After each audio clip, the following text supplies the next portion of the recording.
Hey everyone, welcome to our first ever Resi live event. We had our webinar, customer webinar a few weeks ago, and we were really excited to do that in our brand new studio here, which we're fixing up. And you've probably seen it. We've done our podcast and stuff the past couple of months as well.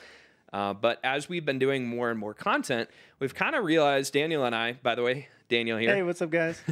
We've kind of realized that, hey, we need another channel to be able to just kind of talk about whatever's on our minds, whatever is going on in the world as it relates to digital media and streaming. And this is kind of our opportunity to do that. And creatively enough, we're just calling it Resi Live for now. We're so creative. We're so here. creative. That's called the creative team. Or creative. Absolutely, Yeah, absolutely. Exactly. You guys know. You guys know. You guys know. And so anyway, this is our first opportunity for that. And it's really a way for us to say, hey, we're going to eat our own dog food.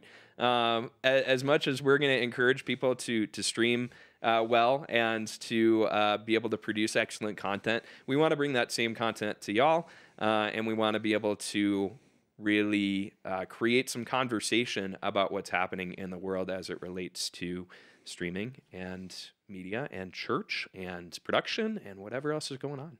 No promises that the content will be excellent, but it will look amazing. We promise. Well, today I think it will be, if not only just for our guest, and of course, as I'm sure you all know, Resi was started in a church back in Dallas, Texas, back in 2014, and we started because we were trying to figure out the best option for streaming, trying to figure out better ways to stream, where we were able to not lose our audience, where we were able to host an awesome, engaging experience. And since then, we've just really tried to figure out how to do that better and better. And so that's what we wanted to talk about today, especially in light of course, everything shifting. I'm sorry, I just got to interrupt you. Yeah. Do we normally leave our guests just sitting on the table here? Can we just Jeff. intro Jeff here Certainly. and let people know why he's on our table? That's probably wise. I am not eating dog food. Nobody ever said anything about dog food on That was the the podcast. worst. That was the worst visual. Haven't you heard that before? No, Heard that saying before? first Gonna eat time. our Not own dog really, food. actually, no. First time Maybe for it everything. maybe it just came to me. I don't know. Must be a Minnesota thing. Must be Minnesota thing. Yeah. So anyway, we've got awesome guest Jeff Reed joining us. He is the founder of the Church.digital, and also you work with Stadia Church Planning as well. Is that correct? Yeah, so my title's there, Director of Digital Church Planting. Hey, everybody, it's great to be here. Love the fact that I get to be the guinea pig here for a Resi Live. So this is going to be awesome. I was wondering how long Nate was going to let you sit back there. Well. You know, honestly, we saved again. We didn't come out of this just having anyone on us. We're truly honored to have Jeff joining us, and like I said, really timely. It's been something that's been on Daniel and my heart recently. Is how do we take what we're doing with church in terms of a digital experience? We of course have built some crazy things. We've seen everything that you've built as churches over the past year. And how do we then take that and apply it to what's coming next? How do we take that and apply that to what's going on with our physical experience in church? Absolutely. And so, Jeff, I think we're really excited to talk to you about that today. Yeah. Why not bring in the expert? Mm-hmm. So let me know when it gets here. I would like to meet it too. So why don't we just kick it off? I'd love if you could just tell us a little bit about what you do and what is the Church.digital. Yeah, so history for me, 15 years church staff experience. In that same season, I've run 3 or 4 businesses that have all been aimed at helping the church understand technology and how to utilize it better. Because honestly, at the end of that's been my passion. How can churches better utilize the technology that's currently available? And so 2018, I stepped out of a church staff experience to start the Church.digital, essentially because I felt like God was leading me to help churches figure out how to do church online better. And so, okay, great. We're broadcasting services at that time, probably 2018, 10% of churches were broadcasting some sort of services online. Nobody was doing online small groups, very small minority. 2019, there's probably 200 churches around the country that were doing online small groups and discipleship. And we started to see streaming happen. 2020, of course, COVID was a pivot. And so as a result of it, 60-70% of churches were broadcasting. Platforms like Resi exploded. By the way, Resi, as far as I know, was the only one that did it stably compared to some of the others out there. Cough, cough. This may be paid in part by Resi, or at least the stream is. I think that's right. I think that's right, Jeff. Yeah. I can safely say this. The stream is paid by Resi. But as a result of it, honestly, we've just really been able to help churches not only figure out the streaming, not only figure out the technology piece, but the discipleship, the disciple making, the models of how do we not just create content online, but how do we move to a place where we're creating disciples, not just consumers, but activating people and getting them on mission digitally. So, Jeff, we were kind of talking just before we got started here, and even now you were just talking about all of the years kind of between when you started pursuing this kind of digital future for the church and this passion to help them, in this digital landscape that's ever evolving. And yet I can't help but wonder, like, because of that kind of like long runway between churches saying, yeah, digital is cool. And then, oh yeah, we'll stream and we'll let people look into the room. What was kind of that source of, I'm going to call it fear or the unknown? What was that kind of source, kind of underneath this decision to not fully jump into the deep end of digital? Yeah, there's lots of well-intentions. There's lots of churches and organizations that are, hey, you know what? Yeah, I'd like to be able to create disciples digitally. I want to create and do a digital church.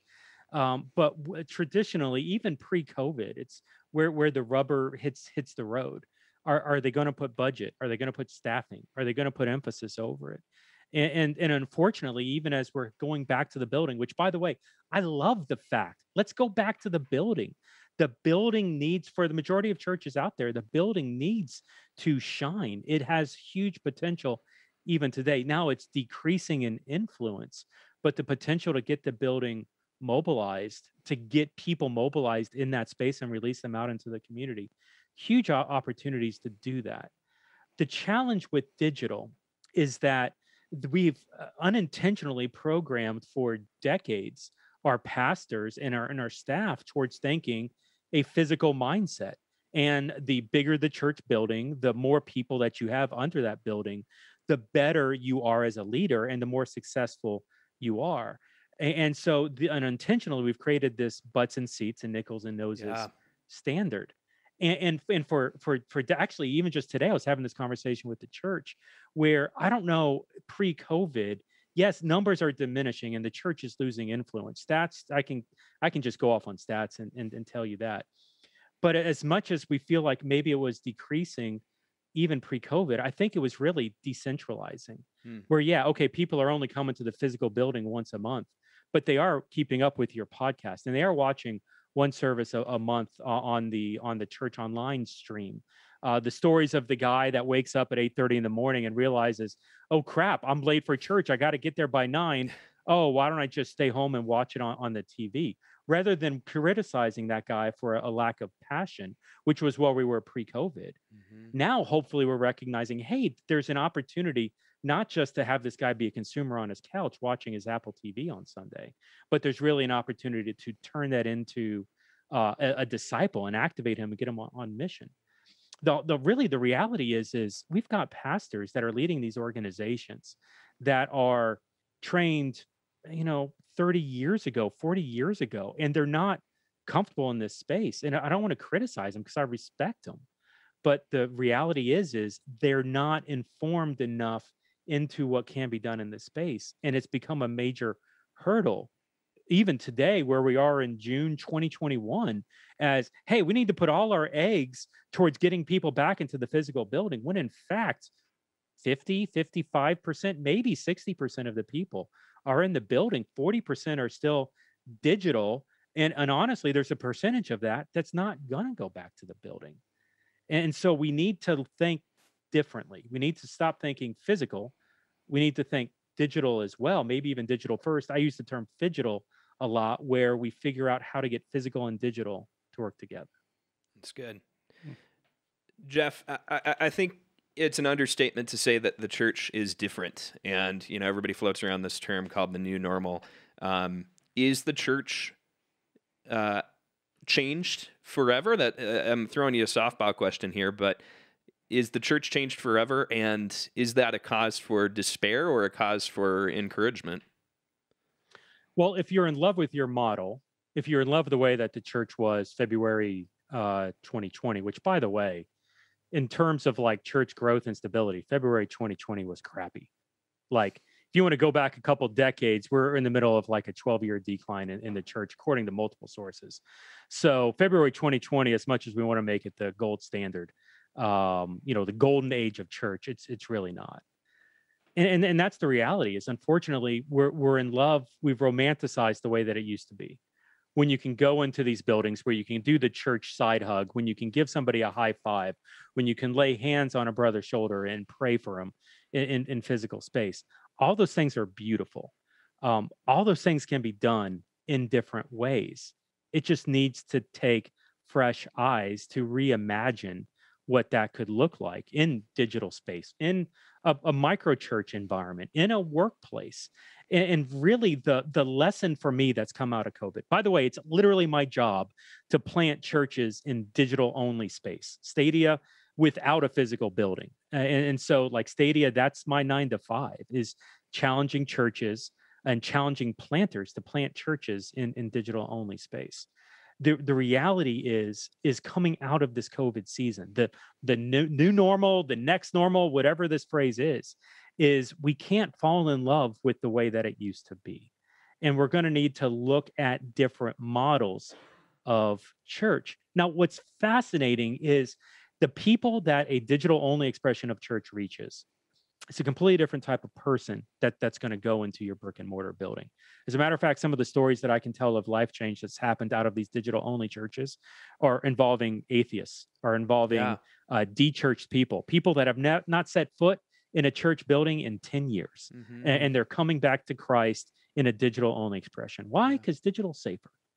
Take micro as well, same sort of thing, where you're creating new expressions of church, and that newness in a different environment is reaching a different type of person, a person that may not be interested in the brick and mortar giant shows, the large expressions of church that we've created, over the decades here in at least the America, Western Hemisphere. Yeah. Hmm. I remember seeing a study. I'm not going to be able to quote it or give an accurate number or percentage of it, but that said that, and I'm sure you've probably seen it too, Jeff, but that said that, like, in terms of mental health over the past year, across the board, of course, everybody has been affected, but in terms of the people that are churchgoers, or at least proclaim that they are attending church or involved in a faith community, their level of mental health has remained fairly steady compared to the other ones, which is really cool to see. Yeah, I mean, there's a decline in attendance. There's a decline in engagement, and so if you're doing church we saw this honestly early 2020. Nobody could be in our buildings. Pastors freaking out all over the place. We got to do everything we were doing physically. We got to figure out how to do it Yeah. digitally. And so they were taking the physical standards. They were broadcasting services. They were listening. Hey, you know what? We can create content 7 days a week. And so they were doing multiple worship services a week, multiple things, pouring themselves into creating content. And what was interesting is that actually apex somewhere around Easter 2020, and a lot of churches had an experience Easter 2020, like a friend of mine, where he was a digital pastor at a church, and he told me, he says, Jeff, we had the best Easter ever. We had 500,000 viewers, 500,000 viewers watch our Easter service in 2020. And I said to my friend, I was like, that's awesome, congratulations, that's a huge number. Multipliers involved, I don't know what the multipliers are. Look, it was just a lot of people. Yeah.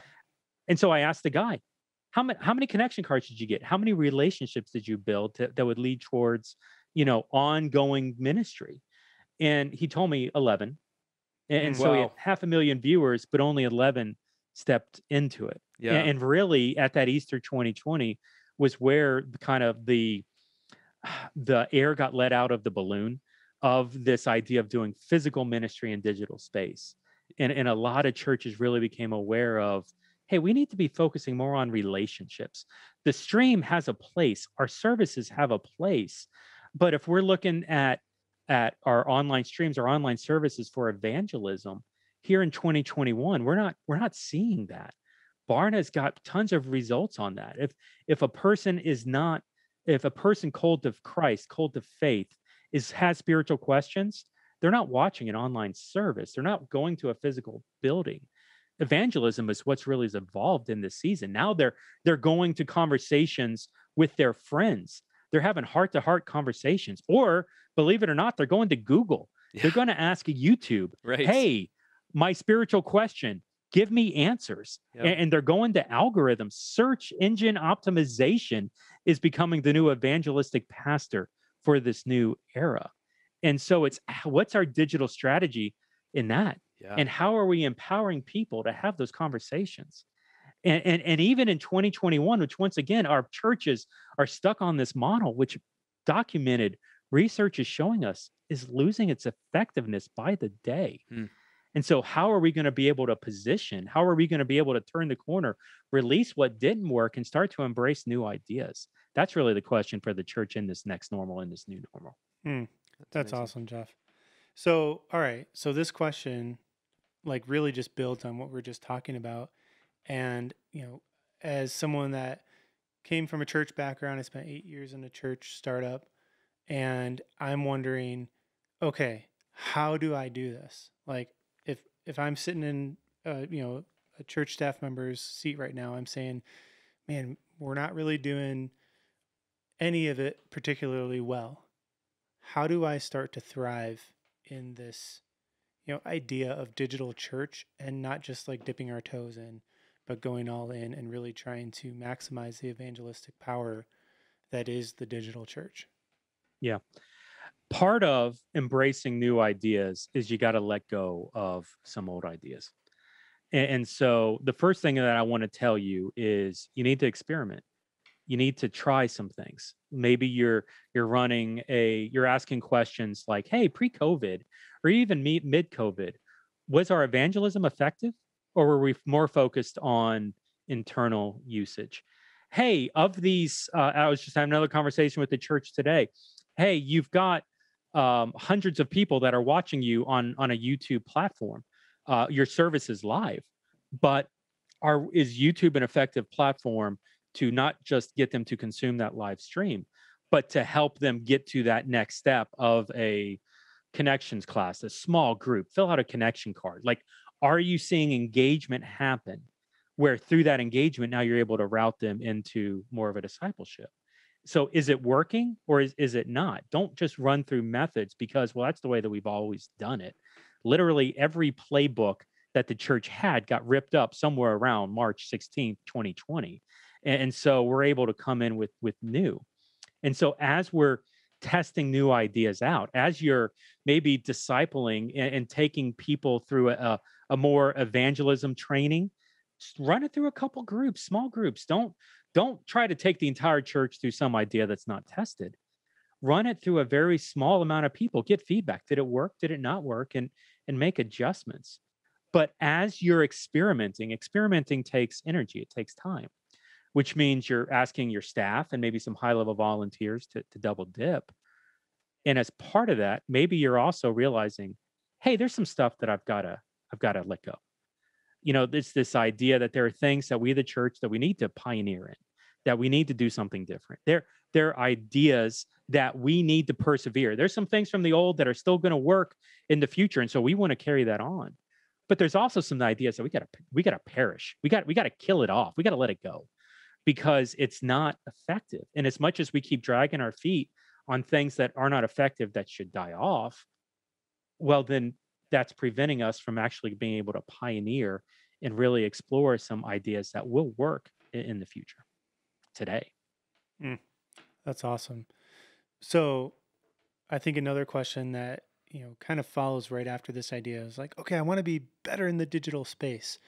And, we're obviously like all for that, but then you also have to pair that with reopening in person. And how have you seen churches, kind of throughout this reopening phase, really kind of bridge that gap between I want to still be digital, but then I also have Yeah. to reopen the building. How have you seen churches navigate that? Yeah, I was speaking at a church, or I was speaking at a conference. A church was in the room, and the one of the guys from leadership actually hit me up after the service, and he's like, Jeff, I'm fully bought into digital. I want to emphasize digital more at the church. The staff is on board. We want to do digital. We've learned a lot of lessons in this season.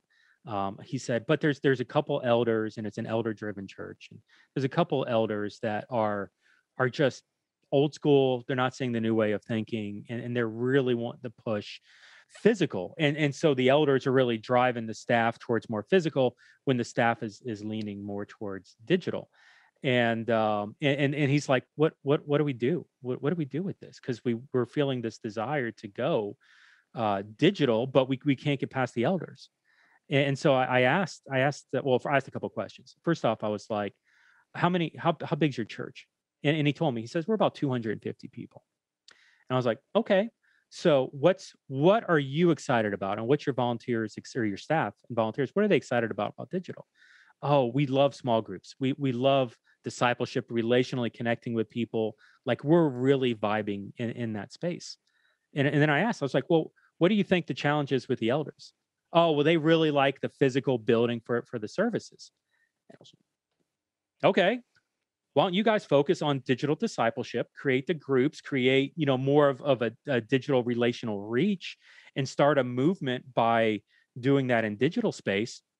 Stop streaming services. This may be a bad thing to say on Resi. I love Resi streaming, but the reality is that we're facing this battleground of whether to do digital ministry, and unfortunately, we're battling it in the stream of the service.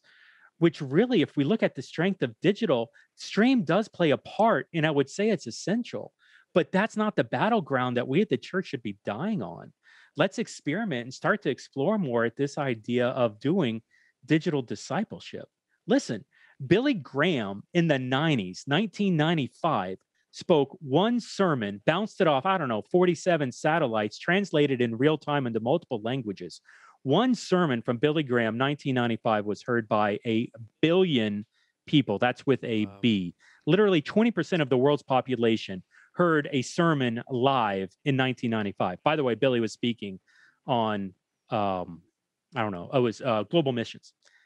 In 1995, I'm paying long distance rates of like 75 cents a minute to talk to my long distance girlfriend from Texas to Miami, Florida.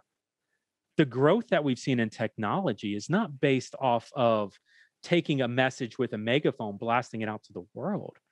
The recent growth that we've seen is the fact that I'm talking face to face with you guys, and you're in Colorado and I'm in Miami. And so how we're able to have that intimate level conversation, this is where the church should be embracing and running. Streaming services plays a huge part of it. But let's recognize that it's a part and it's not the whole. And if it means I got to let go of something to prove its worth in a discipleship era and then bring along the conversation later, really, I think what we see is by creating that discipleship, churches have a better understanding of the why. And I think a lot of times the why gets lost because, we've got to do the streaming. We've got to do the physical service. And really the question comes down to, is this really what the church is called to do? What's the why behind it? And is it even effective in what the why is now? Or are we still doing the same why that we were pre-COVID and things may have shifted on us? Yeah, it's really good. We're still delivering the same answer that we likely have been for years, but has the question changed, and has the reason for what we're doing changed? Right. The Great Commission hasn't changed after all these years. Right. And yet, the delivery, are we willing to embrace different delivery methods that, are just out of the box and, thinking in terms of like, okay, where are we now in this season and time of life? And, how can we deliver that same message in a new way? Yep. Jeff, what are some examples of of churches that you point to that you think are really pioneering in this season, or that you think you would point to as examples of, hey, these people are really focusing on discipleship in a phygital way, Ooh, to nice one. Way to go. and I'd love even for you to define that term for me. That I'm sure you have, tattooed on your back or something. But like, what is phygital? Maybe is one question, and then what are some examples of what you point to when you say, hey, this is ways that are you're seeing it done well right now? Yeah. Yeah, so it's Phygital, Phygital. It's a combination of physical and digital. I wasn't the guy, and it just there's a misnomer out there. People are like, "You invented a word." I didn't invent the word. I'm just one of the first guys really to use it in church context. And so the idea is that we use the strength of physical for what it is. We use the strength of digital for what it is. We find ways to get it to work together. It's not physical only, and it's not, for physical churches. It's not digital only. It's helping develop the strategy for that. Now, more often than not, streaming services is part of the strategy, not necessarily for evangelism, but what we're trying to get churches to understand is that service being streamed in the sermon is shifting away from evangelism and more towards empowering, more towards mobilization. The effectiveness of our church, of our phygital churches, are not one where a pastor stands on stage exuding a spiritual gift in front of hundreds or even thousands, physically or digitally.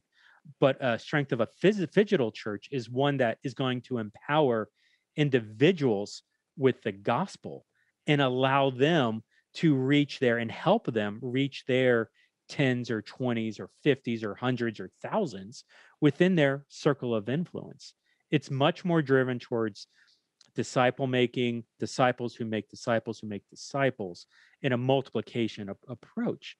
Now, and truthfully, the effectiveness of our pastors standing on stage culturally today, really, our voice has never meant as little as it does today. Our organizational voice, our institutional voice doesn't mean much. Yeah. The world is not looking for the church for answers. Like we said, they're not coming to a building. 80% of people called to Christ are not coming to a physical building or to a digital stream. They're going to listen to their friends and they're going to search random stuff on Google.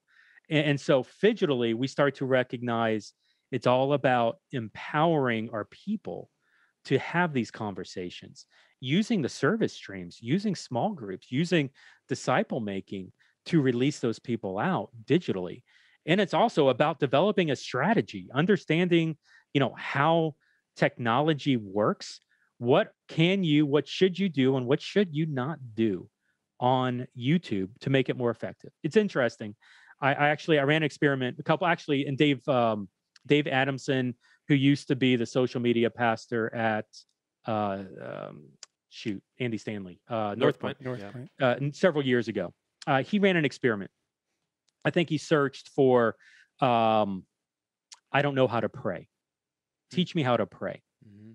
Something centered around prayer. He searched in YouTube and he got thousands of answers. There's a ton of content that will show up or centered around teach me how to pray. And what's fascinating, at the time of this experiment, maybe a couple years ago, the first church response where a church content showed up under teach me how to pray, I want to say it was probably somewhere around page 8. Wow. There were hundreds of answers that showed up. Mm-hmm. They were just from normal people. Yeah. I mean, and some of it, I don't want to demean the normal people. Mm-hmm. Some of it was good theology. Some of it was bad theology. Some of it was new agey, grab some crystals. I mean, there's some different approaches that were out there. But the point is that church was not positioning any of their content in ways that it would show up. Now, there were services, there's tons of content on it, but they weren't going through the strategies of YouTube on how to use it more effectively to show up with the Google, with the search engines. And so the challenge for the phygital is really how to do that. And how do we build community centered around these digital tools that can effectively point people to Jesus? It's funny, like you were asking for examples. I can give you look, Saddleback is doing a phenomenal job. They've got thousands of small groups around the country. They're creating micro locations, house churches, because in the end, Saddleback, their strategy is utilize digital to drive to physical. Rick Warren's dad was a small church pastor. And even though Rick is preaching in front of tens of thousands of people a week, hundreds of thousands online, I'm sure his psyche is still driven towards that small church relational approach. And that's a win. I can talk to you about Crossroads and the stuff that they're doing, utilizing that digital technology as well, creating disciples through their apps. Like you can look at some of the giga churches out there. They got good strategy. I'm going to give you the name of a church you probably never heard of. First Capital Christian Church, Corden, Indiana. It's a small church of about almost probably 800 to 1,000. Maybe 1,000 is not a small church, so I'll withdraw that adjective. Way to go! It's in a small you just town. crashed their website. Way to go! Yeah, pretty much. But Corden, Indiana is a population of call it 3,000 people, and so this church, yeah, 1/3 of the population of the city arguably attends the church physically. What I love about that, and this church is on the outskirts, and I've never been there. This is how it's described to me. It's on the outskirts of town, on the wrong side of the railroad track. You have to get lost to find it. And 1,000 people go to this church on a regular basis and engage. What's fascinating is not that, but it's that the method that this medium-sized church is doing with digital discipleship to empower people on mission and then release them out to do what God's calling them to do. So they've got, outside of the people, 800 to 1,000 that meet in physical space, they've got micro locations scattered around. And the RN, the retired registered nurse, went through their discipleship system. And they asked her, what do you feel called to right now? And she's like, I want to go over to this Huntington's disease rehab center where people literally go to die. It's a debilitating disease. And she says, I want to go minister to people on death's door and to their family as they're processing grief. And I want to go be the light of Christ over there. And so she goes over there and starts a church literally in the rehab center where they're watching the services. And she's not preaching. They're watching a stream from their church streamed in there. But she's praying for people. She's hugging on people. She's got volunteers coming in, loving on, where they're literally creating church outside of the physical building, but reaching into the community. The thing I love about this church is they got, I don't know, 20, every time I talk to them, it's a different number. It's probably close to 25 different locations at this point, scattered around. They do 3 or 4 different prison services. So much so, they actually ran out of volunteer capacity. And the prisoner said, hey, can you just give us the material? We'll run our own prison service. Yeah. We'll take care of it. There are prisoners that tithe $10 a month to this church because that's what they should do.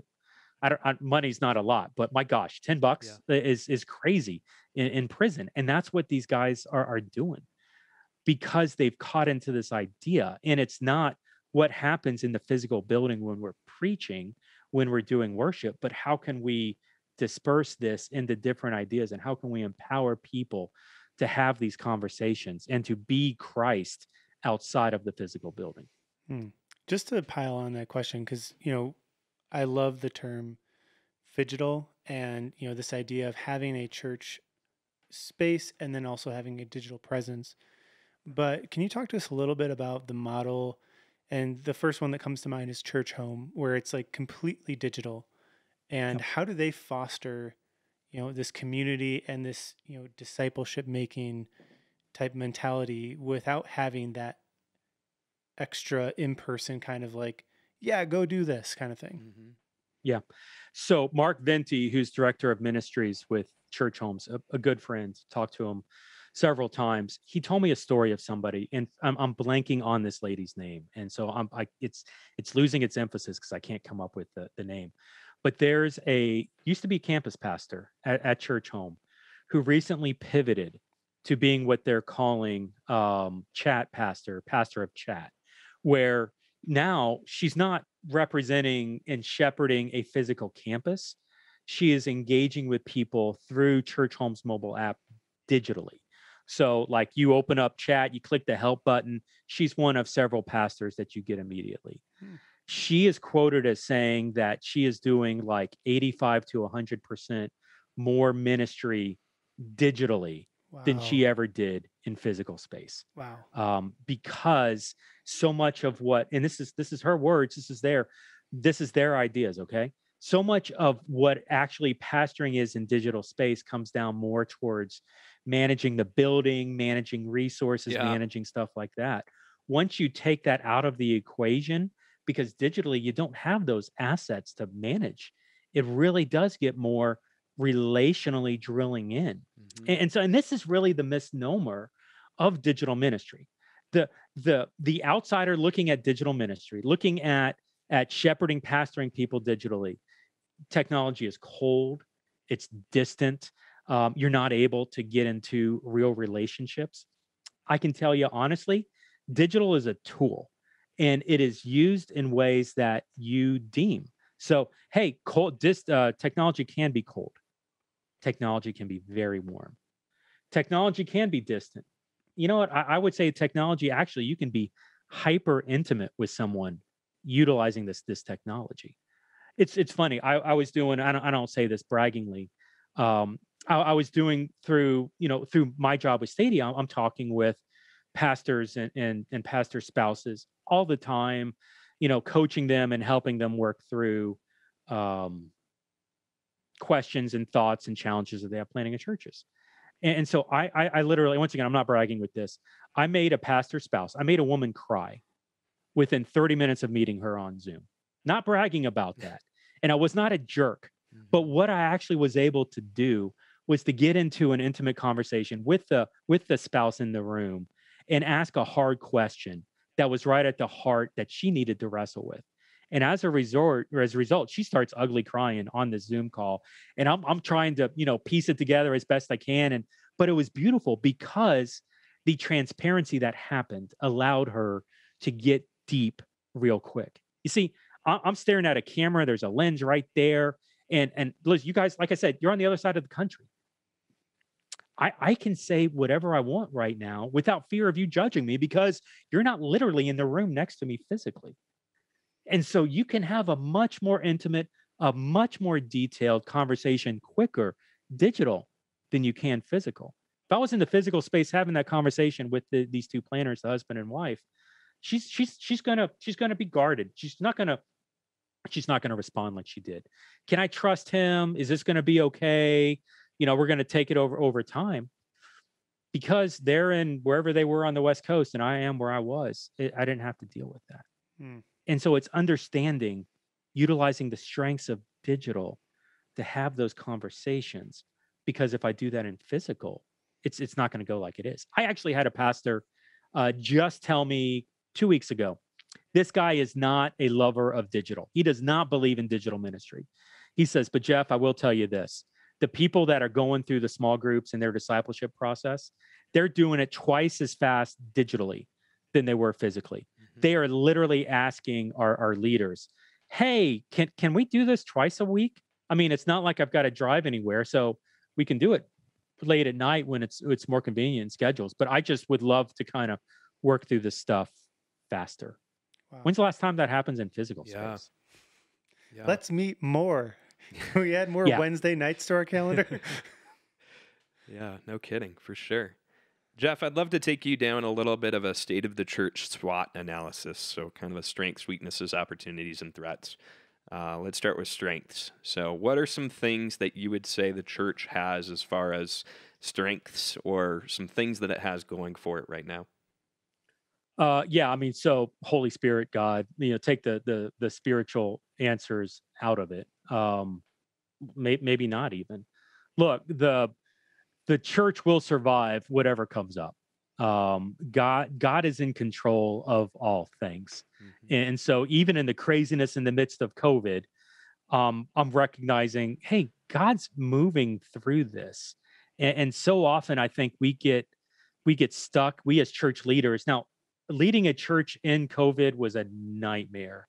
And I say fortunate for me, I actually was not on staff at a physical church. I was helping a number of churches on the side, but I did not have to deal with the decisions in the physical space. Pastor, God's in control, and so know that going in. But let's take those conversations out of it. The church has an immense resource It's the people that are involved. It's your attenders. That may be 50, 55% of what they were. But at the end of the day, I think what's happening as a result of COVID is the religious hanger-ons, the people that were consuming the product. I think that they have a natural inclination to fall off in this season. And so I don't think any church is going to come back 100%.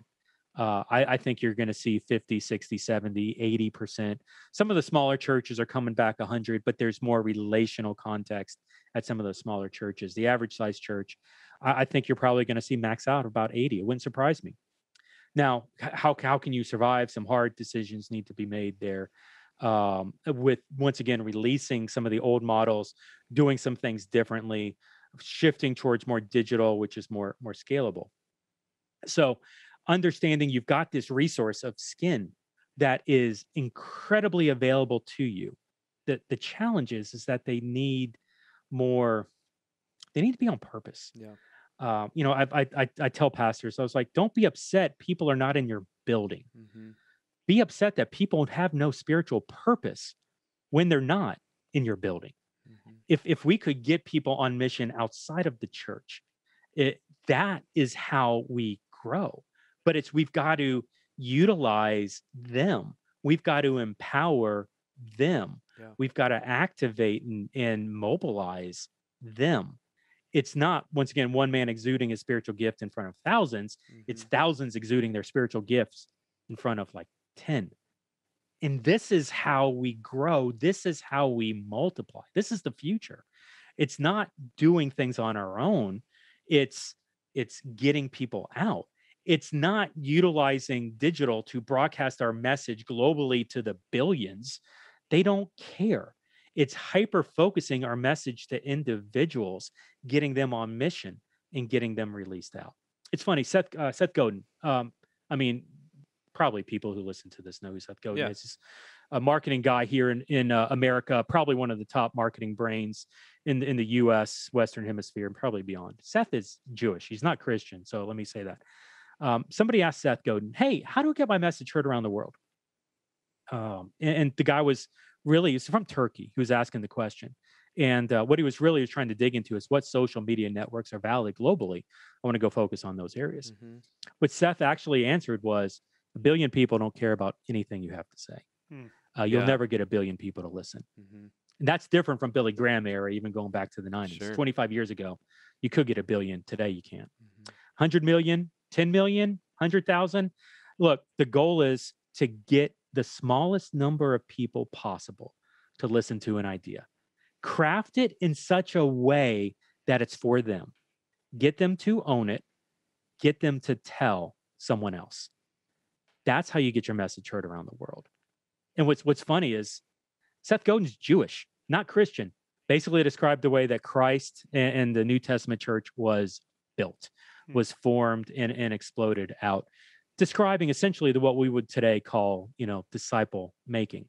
Not Christian guy, marketing guy, basically telling you how to be effective. Yeah. And that's the challenge for us. The weakness, we don't see that. Mm-hmm. The average church does not understand. I'll confession hour here. I was 40 years old, having been a pastor for multiple years before somebody taught me how to easily share the gospel. Yeah. Didn't have it. Didn't know it. I mean, I could have put something together. I had led people to Christ. It was ugly. It was not an easy conversation to have. I was 40 before somebody was like, hey, here's a way to share the gospel. And I want to challenge you to share it with 2 people in your life this week that need that. Mm-hmm. We're not doing that as a church. Mm-hmm. Yet the people who are asking questions, are they coming to us? Can we really effectively lead somebody to Christ, or are we just bringing people to come in and process a service? So the strengths and weaknesses, man, we got all these people. That's a win. Mm-hmm. That's a strength. A weakness, they're not prepared. How are we at the church preparing and equipping them so that they can go be the army that we need them to be? Yeah. Good. I think you've really tackled all of the quadrants in that. But if I would say, and you may have also kind of answered this one as well, but as far as the biggest challenge that you see churches face ahead of them, obviously, I think you provide a lot of encouragement and a lot of guidance for them. But what keeps you up at night? What would you say is like, hey, this is something that the church really needs to focus on in order to get to the next step? Yeah. I think that we fight about stuff that is, I think we fight about stuff that's irrelevant. Yeah. And instead we're missing a whole battle that's coming. Um, I, I don't want to, it was funny. You asked the question, keep you up at night. And I can spin that many different directions. I actually, listen, I can see a reality sooner than later where church loses its tax exempt status, where non-profs, people are not going to get a donation to a non-prof by tithing to a church. Giving goes down. Church is going to need to struggle with creating different revenue streams. And there's conversations and podcasts towards that. Bivocational, co-vocational. I think pastors are going to lose 30% of their income as they're going to reclaim housing allowances, the number of the nonprofit status that pastors are given right now. And churches are going to need to either pay their pastors more so the pastors get the same level of giving, or they're going to need to take a job outside, which actually I think is probably going to be more likely to happen. I think the face of the church is going to change in the next 5 years. And I'm not even getting into like the sexual identity and all that stuff that's going to be plaguing the church for the foreseeable future, but very much so I would imagine in the next like 4 years heading into the next election. Let's not even get into artificial intelligence and what that's going to do for the economy as 25% of the people are going to lose their jobs as that comes into place. How is the church going to utilize augmented reality and virtual reality to kind of step into that? Are we really going to embrace a different mindset as this 25% of unemployment probably going to move more in towards artistic endeavors and as we move more towards a new renaissance? What is this new age going to do for the church? And how can the church capitalize on it? Because I'll tell you, if the church sticks to what they've done for the past generations, for the past decades, at least here in the Western, it's not going to work. Things are moving against it. And honestly, the thing that keeps me up at night is the pastor who says, well, we were facing a challenge like this back in the 80s, in the 70s, and we just kept the course and it worked itself clean. I think that's a dangerous attitude to have. I think that there's an opportunity that we have to pivot, to experiment, to look at handling things differently, to learn and to listen as opposed to listen. I'll tell you this. Let me tell you the story. The German church, and there may be some German people out there that can give testimony to this. I'd be interested. I've had multiple researchers tell me the story. The German church right now is under borderline revival because of a high-speed train. It seems weird. China is under immense persecution, obviously, with their Christians. At the same time, there's a high-speed train that's being built, and they started in China, and they're building it all the way across Asia into Europe, and it's going to end this high-speed train somewhere over in England. So it's going to go across the Eurasia continent, and it's going to cross the canal and end up in England. But it's not done being built. And so, as near as I can tell, right now, you can buy a ticket in China and you can take it all the way to Germany where the train stops. And so these Christians in China who are fleeing persecution in China buy the ticket and go as far as they can go. They stop in Germany where the train stops.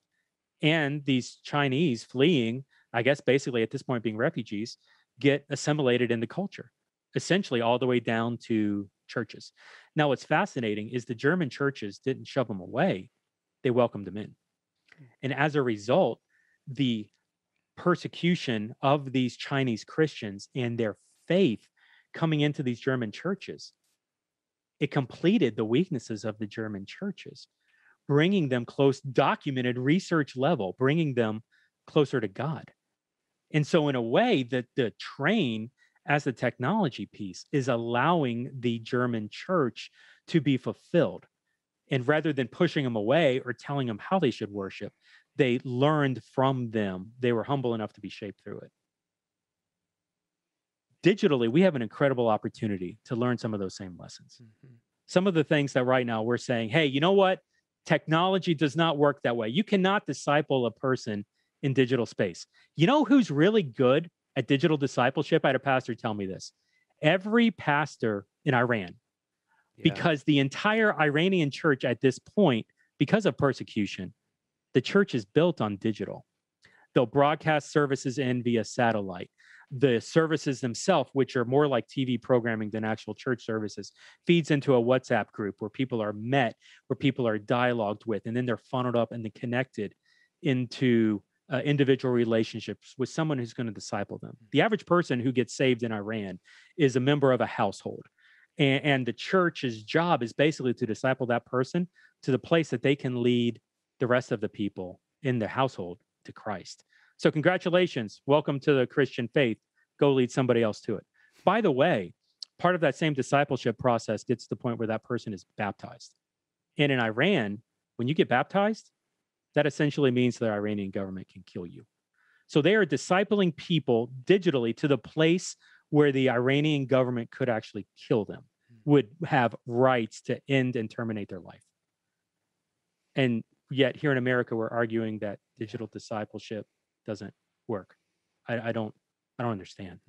Wow. We're wasting our times having arguments about stuff that are irrelevant when instead we could literally be changing the way that our faces work so that they can get people, our people, on mission and can be effectively reaching people instead of worrying about, I don't know what we're worrying about.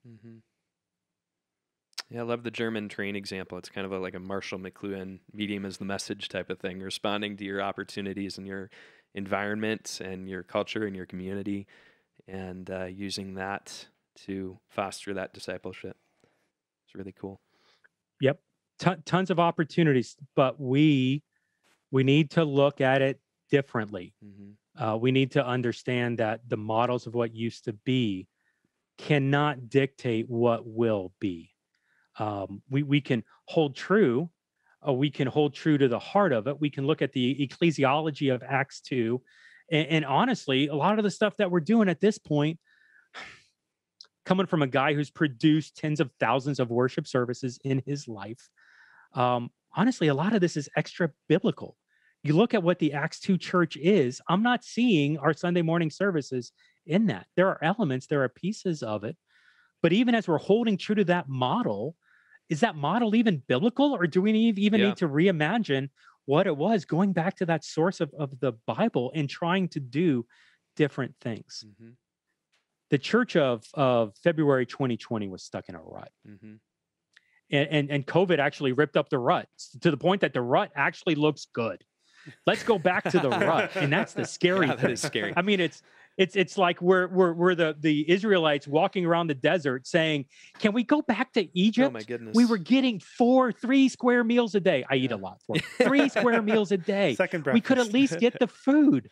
Let's just, isn't it better over there? Meanwhile, they're getting abused, hacked up, all these things happening. We've got to change. We've got to pivot here. And this isn't streaming, sir. I mean, I love what Resi's doing, and you guys are crucial in this. But it comes down to, what is the heart that we, the church, are actually trying to do? And are we going to learn from this, or are we going to just continue on and slowly work ourselves out of relevancy? Yeah. Wow. Yeah, I mean, I just want to make sure that, and I feel like we have, but we've talked about a lot of different things when it comes to digital, physical church, how we can get better at that, why we need to put that at the forefront of our strategies and not just as a back burner, add on to what church is and what church could be. But is there anything we haven't talked about that coming into this, you were like, I need to make sure to say this, or I really want to say this one thing? There is an awesome opportunity for churches that are willing to pivot. Sometimes people are like, Jeff, you're really a doom and gloom guy. I'm really not. There's an opportunity here. And what's interesting is, and I've said this publicly, I actually love the fact that the buildings are open. Because in the COVID season, I was trying to have these conversations and trying to challenge and trying to help and trying to coach as many churches as possible. And as we're going back to the building, honestly, there's a percentage of churches that are like, hey, you know what? I'm good. Like we're going to go back to the building. We're going to forget. And it's funny. It's like in this season, I've mentally just resolved, hey, you know what? Okay, great. Go back to the building. You're going to be awesome. Hang on as long as you can. When you're ready to have a conversation, let us know. But for the churches that are wanting to change and wanting to do something different, which is a smaller number now because the buildings are open, hey, let's get together. Let's figure out how to help.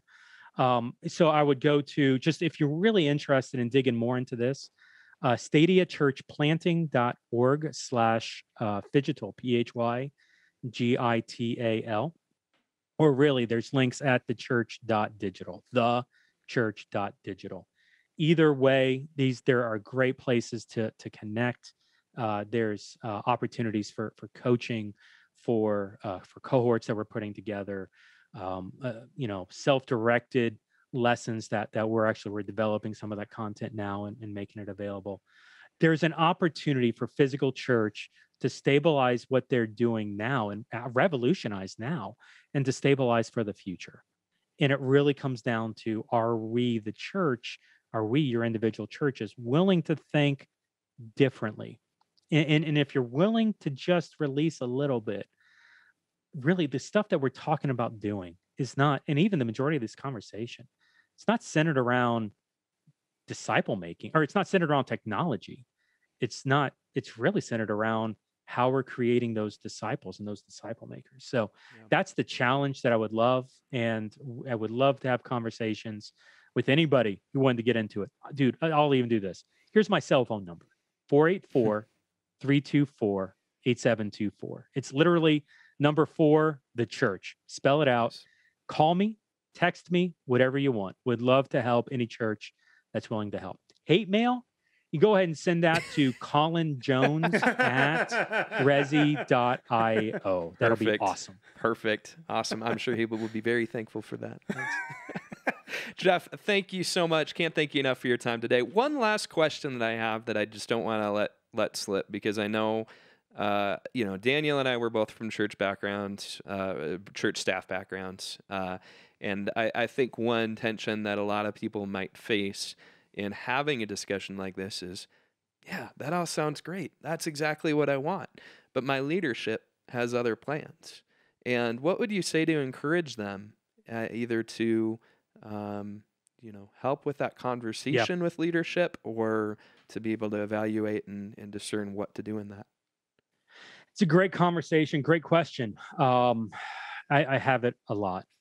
At the end of the day, is it have a lot of conversations, dig into it relationally to figure out, is it a opinion, or is it a theological issue that they have?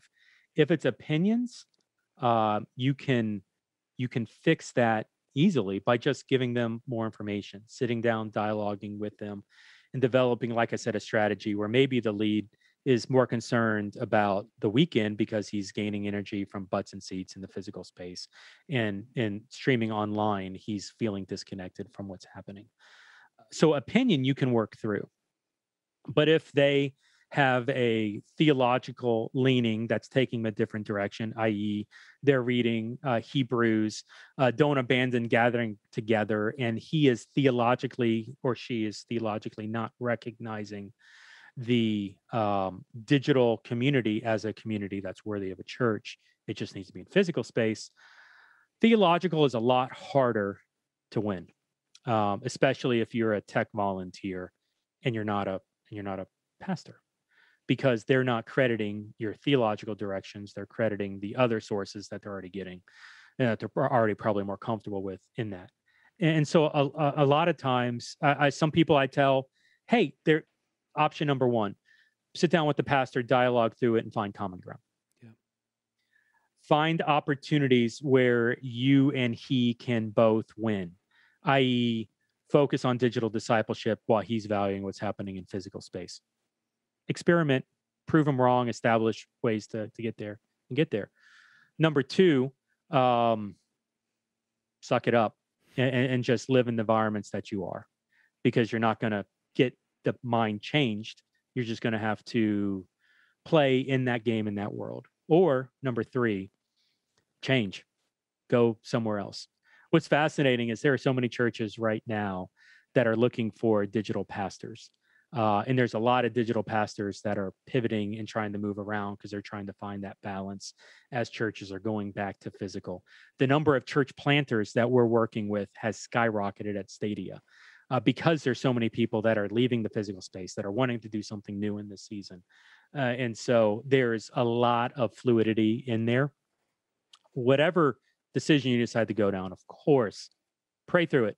Talk to your spouse, talk to your family. I mean, coming from a guy who walked away from a church staff job in 2018, walked away from a paycheck to start. Honestly, I didn't even know I was going to start the business at immediately. Went through a couple different options, but went just knowing, hey, I don't know where God wants me, but I know I'm not supposed to be here. Pray through and dialogue through the paths that are available. And what's fascinating is you'll get clarity from God on which path to go through. And wherever you go, just know that you're going with him and that he's got your back. Proverbs, it's funny, I'm going spiritual here. Proverbs 3, 5, and 6, trust in the Lord with all your heart. Lean not on your own understanding, even what you think. In all your ways, acknowledge who he is. And if you do all those things, if you trust, if you get past yourself and what you're thinking, and if you're acknowledging God in that process, then he'll do his part. He's going to direct your path. And so whatever road you are, do those three and give him the opportunity to do the four. Love it. Wow. Awesome.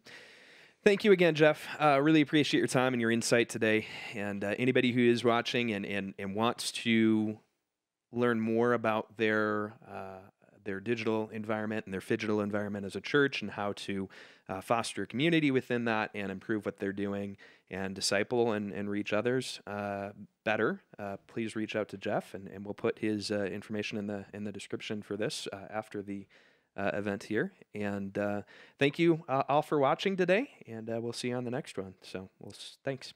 All right. Bye.